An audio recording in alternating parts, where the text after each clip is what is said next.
ప్రియమైన దేవుని పిల్లలందరికీ మన ప్రభు అయిన యేసుక్రీస్తు వారి నామములో అందరికీ నా లహం షాలం. ప్రియ దేవుని యొక్క పిల్లలారా, ఇవాళ మనము ఒక ఆసక్తికరమైన అంశాన్ని మనం తెలుసుకోబోతున్నాం.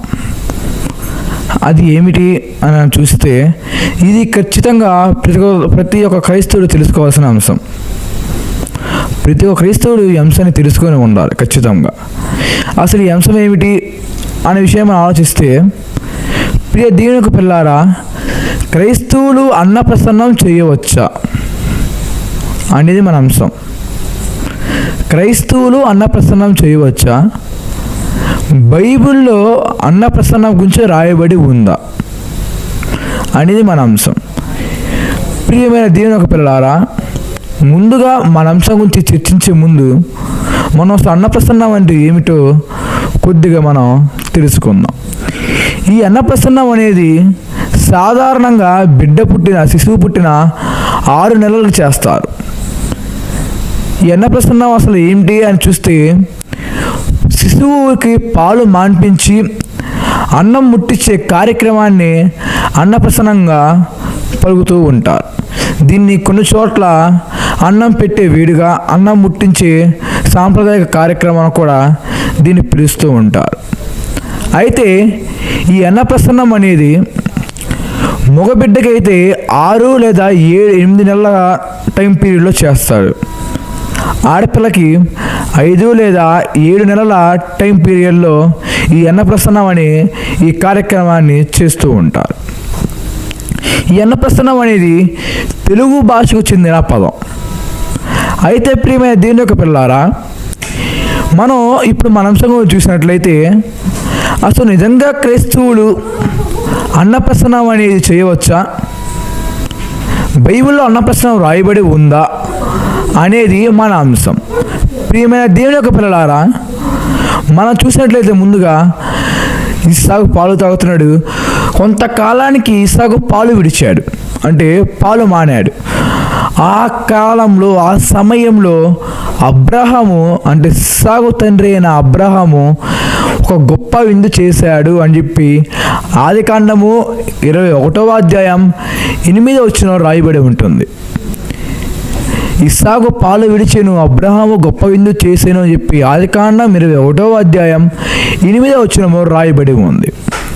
అయితే ప్రియమైన దేవుని యొక్క పిల్లారా, ఇక్కడ మనం చూసినట్లయితే ఎంతో స్పష్టంగా మనకు కనపడుతుంది, అన్నప్రసన్నం అనేది మన పరిశుద్ధ గ్రంథమైన బైబిల్లో వ్రాయబడి ఉంది.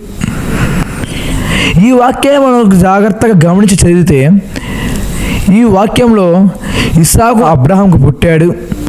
పుట్టిన కొంతకాలానికి తను పాలు మానాడు.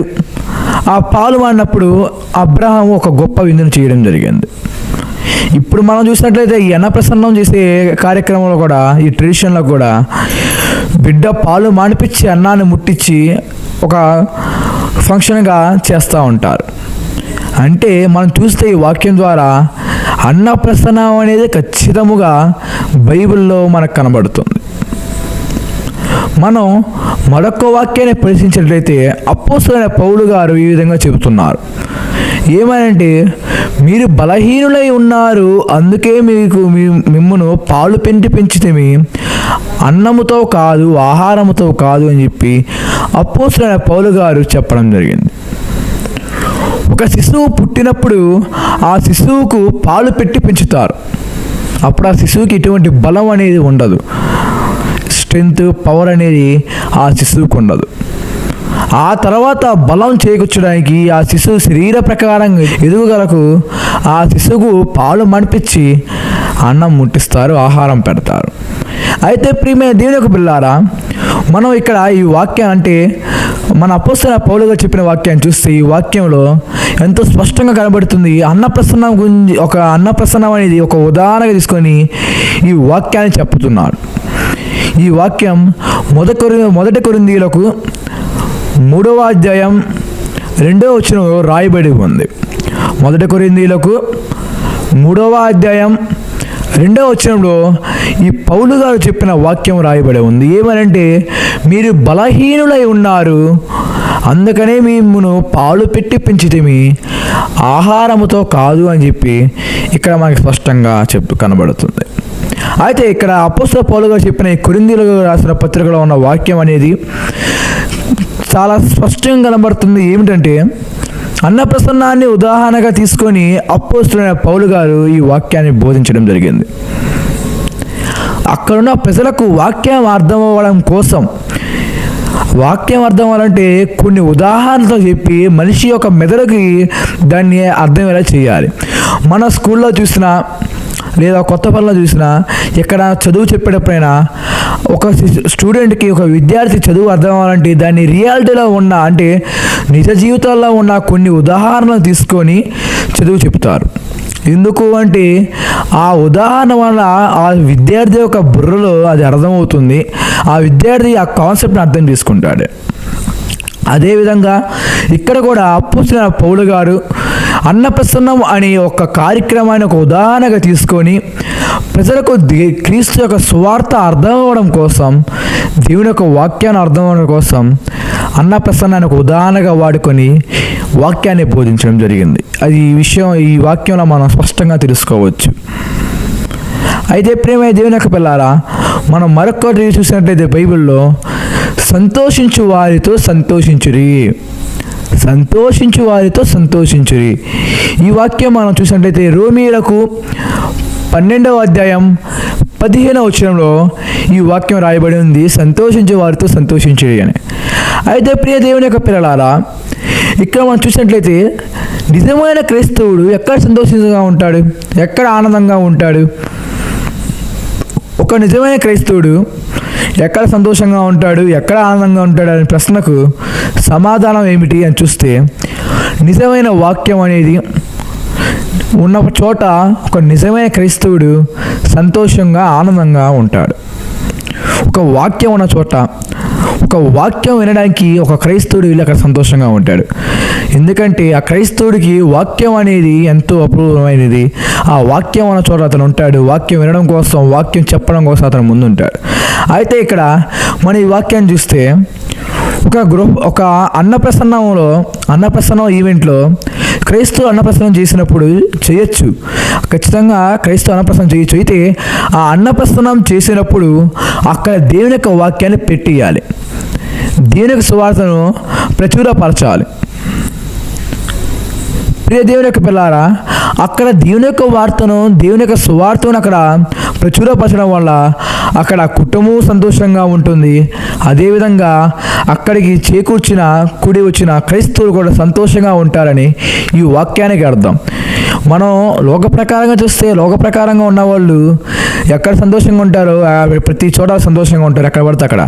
కానీ క్రైస్తవులు, దేవుళ్ళ ఉన్నవారు కేవలం వాక్యం ఉన్న చోట మాత్రమే సంతోషంగా ఉంటారు. కాబట్టి క్రైస్తవులు అన్నప్రసన్నం చేసినప్పుడు ఆ అన్నప్రసన్నం కార్యక్రమంలో దేవుని యొక్క వాక్యాన్ని పెడితే, దేవుని యొక్క వాక్యాన్ని ప్రచురపరిస్తే, ఆ ప్రచురపరిచినందుకు, దేవుని యొక్క వాక్యాన్ని పెట్టించినందుకు ఆ అన్నప్రసన్నం చేస్తున్న ఆ కుటుంబం, ఆ శిశువు, అదేవిధంగా వినడానికి వచ్చిన క్రైస్తవులు కూడా ఎంతో ఆనందంగానూ వారి కుటుంబాల్లో దేవుని యొక్క ఆశీర్వాదం ఉంటుంది. అయితే ప్రియమైన దేవుని యొక్క పిల్లారా, మనం మరొక విషయాన్ని పరిశీలిస్తే బైబిల్ గ్రంథంలో నుండి మన ప్రభువైన యేసుక్రీస్తు గారు ఇట్టా చెప్తున్నారు, చిన్నపిల్లలను నా యుద్ధకు రానియుడి, పరలోక రాజ్యము ఇలాంటి వారిది అని చెప్పి మన ప్రభువైన యేసుక్రీస్తు చెప్తున్నాడు.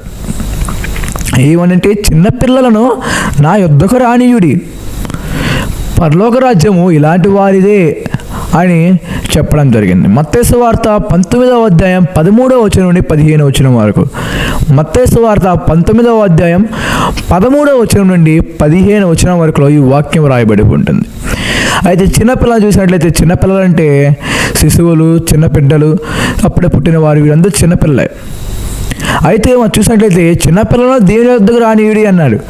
మరి చిన్నపిల్లలు అంటే అన్నప్రసన్నం జరుగుతున్న ఆ చిన్నపిల్లలు దేవుని యొద్దకు ఏ విధంగా తీసుకెళ్ళాలి అని మనం ఆలోచిస్తే, అన్నప్రసన్నం అనేది ఎందుకు చేస్తున్నారంటే బిడ్డకు పాలు మార్పించి శరీర ప్రకారంగా ఎదగడానికి, గ్రోత్ అవ్వడానికి, శరీర ప్రకారంగా బలాన్ని చేకూర్చుకోవడానికి, ఆ బిడ్డకు బలం రావాలని చెప్పి అన్నప్రసన్నం అనేది చేస్తారు. అంటే అన్నాన్ని ముట్టిస్తారు.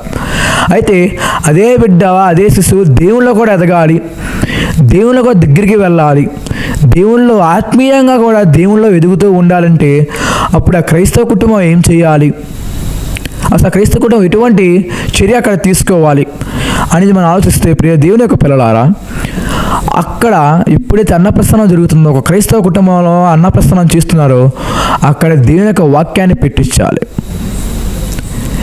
క్రీస్తు యొక్క సువార్తను అక్కడ పెట్టించాలి. ఎందుకంటే ఆ శిశువు దేవుని యొక్క సువార్త వింటుంది, ఆ శిశువుకు చెవులు ఉంటాయి.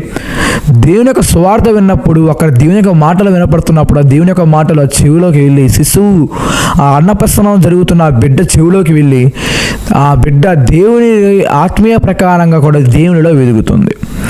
కేవలం అన్నప్రస్థానం చేయడం వల్ల శరీర ప్రకారంగా కాదు, దేవుని యొక్క వాక్యాన్ని పెట్టించడం వల్ల శరీర ప్రకారంగా అంటే ఫిజికల్గాను స్పిరిచువల్గాను దేవునిలోను శారీరకంగా అంటే శారీరకంగా బలం పొందుతుంది. బలాన్ని దేవునిలో కూడా ఆత్మీయంగా కూడా బలాన్ని పొంది దేవునిలో ఆ బిడ్డ ఎదుగుతుంది.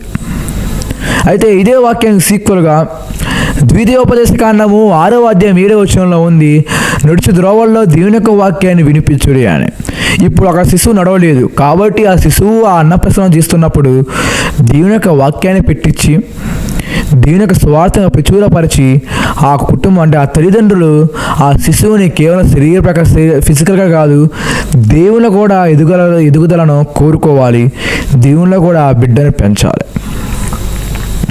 కాబట్టి ఇక్కడ మనం ఈ వాక్యాలు చూస్తే బైబిల్లో అన్నప్రసన్నం అనేది ఉంది, అన్నం ముట్టించడం అనేది ఉంది. అన్నం ముట్టించడం అనే ఈ కార్యక్రమాన్ని అప్పుస్తున్న పౌలు గారు ఒక ఉదాహరణగా తీసుకునే వాక్యం చెప్పడం జరిగింది.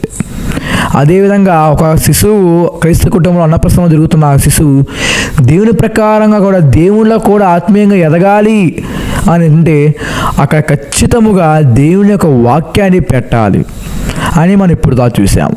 అయితే మనం ఇంకొద్దిగా చూస్తే ఈ అన్నప్రసంగం గురించి బైబిల్లో ఇంకొద్దిగా మనం పరిశీలించినట్లయితే, కొద్దిగా ఇన్వెస్టిగేషన్ చేసినట్లయితే యెషయా గ్రంథము 7వ అధ్యాయం 15వ వచనం.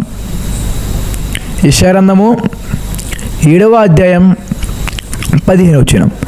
ప్రియ దేవుని యొక్క పిల్లలారా, ఇక్కడ ఈ వాక్యంలో ఏమని ఉంటుందంటే, మనిషి జ్ఞానము తెచ్చి ఉన్నప్పుడు పెరుగును తేనెను తినునా ఉంటుంది. ఇక్కడ మనం చూసినట్లయితే ఈ వాక్యం అన్నప్రసన్నానికి చాలా సీక్వెల్గా ఉంటుంది, చాలా రిలేటెడ్గా ఉంటుంది. అన్నప్రసన్నము కూడా బిడ్డకు పెరుగు తేనెను తినిపిస్తారు. ఎందుకు అంటే జ్ఞానము, ఆ శిశువు జ్ఞానము పెరగాలి అని చెప్పి ఆ శిశువు పెరుగును తేనెను తినిపించడం జరిగింది. ఈ వాక్యంలో కూడా పెరుగును తేనెను జ్ఞానము పొందుటకు తినును అని చెప్పి ఇక్కడ రాయబడి ఉంది. అంటే ప్రియమే దీని యొక్క పిల్లారా, ఈ వాక్యానికి అర్థం ఏంటంటే అన్నప్రసన్నంలో పెట్టిన ఆ పదార్థాల గురించి ఇక్కడ ఉంది. ఎందుకు పెడుతున్నారు, అవి దేనికి పెడుతున్నారు అంటే ఈ వాక్య ప్రకారంగా అది జ్ఞానము చేకూర్చుకోవడానికి అని. అందుకని మనం ఇప్పుడు చూసినట్టు అన్నప్రసన్నంలో కూడా పెరుగును తేనెను పెడతారు. ఎందుకంటే ఆ శిశువుకు మెంటాలిటీగా కూడా ఎదగాలి అని చెప్పి ఈ పెరుగును తేనెను కూడా ఆ శిశువుకు ముట్టించడం జరుగుతుంది. ఇది ఈ వాక్యానికి ఒక భావం. అయితే ప్రియమైన దేవునికి పిల్లారా, మనం అన్నప్రసన్నం గురించి మరొక్క చూద్దాం. బైబిల్లో మరొక చోట అన్నప్రసన్నం గురించి రాయబడి ఉంది. అది ఎక్కడో కాదు, 1 సమూయేలు 1వ అధ్యాయం 22వ వచనం నుండి 24వ వచనం వరకు. 1 సమూయేలు 1వ అధ్యాయం 22వ వచనాల నుంచి 24వ వచనం చూసినట్లయితే ఇక్కడ మనకు ఎంతో స్పష్టంగా కనబడుతుంది. సమూయేలు తన తల్లి దేవునికి అంకితం చేస్తుంది. అయితే అప్పుడే పుట్టిన శిశువుకు అంటే అప్పుడే పుట్టిన బిడ్డకు ఏం కావాలి, పాలు కావాలి. బిడ్డకు పాలు లేకపోతే బిడ్డ ఏమవుతుంది, చనిపోతుంది. కాబట్టి ఆ బిడ్డకు పాలు మానిపించేంత వరకు, పాలు మానేంత వరకు ఆ బిడ్డకు పాలు ఇచ్చి, పాలు మానిన తర్వాత కోడెలను పిండిని ద్రాక్షారసమును దేవాలయానికి మందిరానికి సమూయేలు తల్లి ఇవ్వడం జరిగింది. అన్నం ముట్టించే బదులు ఇక్కడ ఆ సాంప్రదాయంగా చేయడం జరిగింది. కానీ ఇక్కడ చాలా మనం స్పష్టంగా చూస్తే ఇది అన్నప్రసన్నం అనేది ఇక్కడ సమూయేలు యొక్క తల్లి జరపడం జరిగింది. ప్రియ దేవుని యొక్క పిల్లారా, దీన్ని బట్టి మనం అర్థం చేసుకోవాల్సింది ఏంటంటే బైబిల్లో అన్నప్రసన్నం అనేది ఉంది. అబ్రహాము చేశారు ఇస్సాకు గురించి, సమూయేలు కోసం సమూయేలు తల్లి చేసింది. అదేవిధంగా అపోస్తలుడైన పౌలు గారు ఈ అన్నప్రసన్నాన్ని ఒక ఉదాహరణగా తీసుకొని వాక్యాన్ని కూడా బోధించడం జరిగింది. అయితే ప్రేమ దేవుని యొక్క పిల్లారా, మన యన్న ప్రసంగం గురించి ఇంకొద్దిగా అపోస్తలుగా చెప్పిన మరొక వాక్యాన్ని చూసినట్లయితే ఏమని ఉందంటే, ప్రియ దేవుని యొక్క పిల్లారా, అపోస్తలుగా ఏం చెప్పారంటే, పాలు తాగువారు శిశువులు, బలము కావాలి అనుకున్న వాళ్ళు ఆహారము తినతగును అని చెప్పి వాక్యం ఉంటుంది. అది ఎక్కడ ఉందంటే హెబ్రీయులకు రాసిన పత్రిక, హెబ్రీయులకు 5వ అధ్యాయం 12వ వచనం నుండి 14వ వచనం వరకు. హెబ్రీయులకు 5వ అధ్యాయం 12 వచనాల నుంచి 14 వచనంలో ఉంటుంది, పాలు తాగువారి శిశువులు, ఆహారం తినేవారు బలవంతులు, వాళ్ళు ఆహారం తగును అని చెప్పి ఈ వాక్యంలో రాయబడి ఉంటుంది. అంటే ఎక్కువగా స్పష్టంగా ఉంది. మనం చూసినట్లయితే ఇప్పుడు అన్నప్రసన్నములో పాలు తాగి శిశువుకు బలం చేకూర్చాలి, ఆ శిశువు బలాన్ని ఎదగాలని చెప్పి, గ్రోత్ అవ్వాలని చెప్పి అన్నం ముట్టిస్తారు, ఆహారం తినిపిస్తారు. ఇక్కడ కూడా ఉంది స్పష్టంగా అపోస్తలుడైన పౌలు చెప్తున్నారు ఏమంటే, ఆహారం తినేవాడు బలవంతుడు, పాలు తాగువాడు శిశువు, అంటే బలహీనుడు అని చెప్పి ఇక్కడ చాలా స్పష్టంగా మనకు కనబడుతుంది. ప్రియమైన దేవుని యొక్క పిల్లలారా, ఇప్పటి వరకు మనం చూసిన వాక్యాల్లో అన్నప్రసన్నం అనేది బైబిల్లో ఉందని చెప్పి మనం నిర్ధారించుకున్నాం. అయితే కొంతమంది అభిప్రాయ ప్రకారం వారు చెబుతున్నది ఏమిటి అనే విషయం మనం చూసినట్లయితే, బైబిల్లో అన్నప్రసన్నం అనేది లేదు అని చెప్పి కొంతమంది చెబుతున్నారు. అయితే మరి ఇప్పుడు వారి ప్రకారం వస్తే, అలా చెప్పినందుకు బైబిల్ వారికి ఏం చెబుతుంది చూసినట్లయితే 2 తిమోతి 4వ అధ్యాయం 2వ వచనం. 2 తిమోతి 4వ అధ్యాయం 2వ వచనంలో సమయం అనక అపోస్తలుడైన పౌలు గారు వాక్యాన్ని బోధించడం జరిగింది. అంటే మనిషి సమయం అంటే పనిచేసే సమయం ఏంటంటే పొద్దున 6 గంటల నుండి సాయంత్రం 6 గంటల వరకు. అంటే ఉదాహరణకి తీసుకుంటే 12 గంటలు మనిషి పని చేయాలి, రాత్రిపూట మనిషి నిద్రపోవాలి. కానీ అపోస్తలుడైన పౌలు గారు మాత్రం సమయం అనకే పనిచేసే సమయం అని కాదు, నిద్రపోయే సమయం కాదు, ఏ సమయమైనా అపోస్తలుడైన పౌలు గారు వాక్యాన్ని బోధించడం జరిగింది. రాత్రి పగలు అనేది ఏం చూడకుండా అపోస్తలుడైన పౌలు గారు ఎంతో గొప్పగా వాక్యాన్ని బోధించారు. అయితే ఇప్పుడు చెప్తున్న వీరు ఎవరైతే అన్నప్రసన్నం లేదంటున్నారో, అంటే అన్నప్రసన్నం లేదంటే దేవుని యొక్క సువార్త ప్రకటించడానికి అవకాశం లేకుండా చేస్తున్నారు. ఎవరైతే అన్నప్రసన్నం లేదు బైబిల్లో లేదన్నారంటే ఆ క్రైస్తవ కుటుంబం అన్నప్రసన్నం చేయదు. అంటే అన్నప్రసన్నం చేయకపోతే దేవుని యొక్క వాక్యం పెట్టారు, అప్పుడు దేవుని యొక్క వాక్యాన్ని వారు నిలిపివేస్తున్నారు. మనం ఆ విషయం చూసినట్లయితే, ఒకవేళ నీవు అన్నప్రసన్నం అనేది లేకపోతే లేదన్నావు అంటే నువ్వు అర్ధరాత్రి వాక్యం చెప్తున్నావా? పగలు ఎట్టాగో దేవుడు ఇచ్చిన సమయాన్ని అది లేదు చెప్పి ఆటంకపరుస్తున్నావు. మరి రాత్రిపూట వాక్యాన్ని బోధిస్తున్నావా అంటే బోధించము. అది మహాపాపము. దేవుని ఇచ్చిన సమయం అంటే అన్నప్రసన్నం అనేది దేవుడు పెట్టాడు, ఇది ఆది కాలం నుండి ఉంది. ఆ సమయంలో నీవు దేవుని యొక్క వాక్యాన్ని ప్రచురపరచాలి. అది సమయం, అంటే స్వార్థ ప్రకటించడానికి అది సమయము. ఆ సమయాన్ని నువ్వు లేదు, బైబిల్లో లేదు, క్రైస్తవులు చేయకూడదు నువ్వు అన్నావంటే నువ్వు పాపం చేస్తున్నావు అని అర్థం. మనం చూసినట్లయితే యాకోబు 4వ అధ్యాయం 17వ వచనంలో, ఏది మంచో తెలిసి కూడా చేయని వాడికి పాపం కలుగుతుంది అని చెప్పి రాయబడి ఉంది. నువ్వు ఎప్పుడైతే అన్నప్రసన్నం లేదు అని చెప్తున్నావో, నువ్వు అంటే మంచి ఏదో తెలిసి కూడా దాన్ని చేయకుండా పాపం చేస్తున్నావు అని అర్థం. బైబిల్లో ఉంది అన్నప్రసన్నం అనేది ఉంది, అంటే అది చేయడం చెప్పడం దాని గురించి మంచి. కానీ దాని గురించి చెప్పకుండా అన్నప్రసన్నం బైబిల్లో లేదు అని ఎప్పుడైతే అంటున్నావో నువ్వు మంచిని నిర్లక్ష్యం చేసి చెడుకి ఆకర్షిత అవుతున్నావు అని అర్థం. ప్రియ సహోదరులారా, ప్రియ దేవుని యొక్క పిల్లలారా, అటు ఆ విధంగా చేసే వారికి ఏం కలుగుతుంది? పాపం కలుగుతుంది. అయితే ఆ పాపం వలన ఏం కలుగుతుంది అంటే, పాపము వలన వచ్చు జీతము మరణము. రోమీయులకు 6వ అధ్యాయం 23వ వచనంలో పాపం వలన వచ్చు జీతము మరణం ఎంతో స్పష్టంగా రాయబడి ఉంటుంది. ఎవరైతే అన్నప్రసన్నం లేదు అని చెప్పి అంటున్నారో వారికి పాపం కలుగుతుంది, ఆ పాపం వలన వారికి మరణం కలుగుతుంది. అయితే ప్రియమైన దేవుని యొక్క పిల్లారా, ఆ మరణం ఎటువంటి మరణం అని చూస్తే ప్రకటన గ్రంథం 20వ అధ్యాయం 14వ వచనం రాయబడి ఉంటుంది. ఆ మరణము ఖచ్చితముగా రెండవ మరణం అంటే నరకలోకము. నరకంలో ఆ మనిషి ఆరిన అగ్నిలో ఆ మనిషి పారవేయబడతాడు. ఎవరైతే సమయం ఉంది అంటే దేవుని ఇచ్చిన సమయం ఉంది అన్నప్రసన్నం ఉన్న విషయాన్ని లేదు అని చెప్పి వాక్యాన్ని ముందుకు పంపి క్రీస్తు ఒక వాక్యాన్ని ముందుకు వెళ్ళకుండా ఆపే వారికి పాపం కలుగుతుంది. ఆ పాపం వలన వచ్చే జీతం మరణము. ఆ మరణం ఏమిటంటే నరకలోకం అంటే ఆరిని అగ్నిలో ఆ వ్యక్తి పడదొరయబడతాడు. కాబట్టి ప్రియ దేవుని యొక్క పిల్లలారా, ఖచ్చితంగా మనం చూసినట్లయితే బైబిల్లో అన్నప్రసన్నం అనేది ఉంది. అన్నప్రసన్నం జరిపారు. అన్నప్రసన్నాన్ని ఉదాహరించుకుని అపోస్తలుడైన పౌలు గారి వాక్యాన్ని బోధించారు. మనం వీటి ద్వారా అర్థం చేసుకోవాల్సింది ఏంటంటే బైబిల్లో అన్నప్రసన్నం ఉంది. రెండవది, అన్నప్రసన్నం పెట్టినప్పుడు ఖచ్చితంగా క్రైస్తవుడు దేవుని యొక్క వాక్యాన్ని పెట్టాలి. ఖచ్చితంగా దేవుని యొక్క వాక్యాన్ని పెట్టి దేవుని యొక్క సువార్తను ముందుకి వాళ్ళు తీసుకెళ్ళాలి. ఇవి చేయాలి. ఎందుకంటే అన్నప్రసన్నం అనే సెరమోనీ, ఈ ఫంక్షన్ అనేది దేవుని కోసం ఉంది, కానీ దేవుడు అన్నప్రసన్నం కోసం లేడు. ఏదైనా దేవుని మహిమ కొరకు చేయడు అని ఉంది, కానీ దేవుడే మహిమ కొరకు అని లేదు కదా.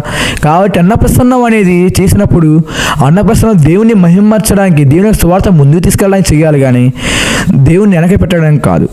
కాబట్టి ప్రతి ఒక్క క్రైస్తవుడు అన్నప్రసన్నం చేసుకోవచ్చు. కాబట్టి అన్నప్రసన్నాన్ని దేవుని కోసం, దేవుని మహిమపరచడం కోసం, దేవుని యొక్క స్వార్థాన్ని ప్రచురపరిచి ఆ అన్నప్రసన్నాన్ని దేవుని కోసం చేయాలని చెప్పి నేను చెప్తున్నాను.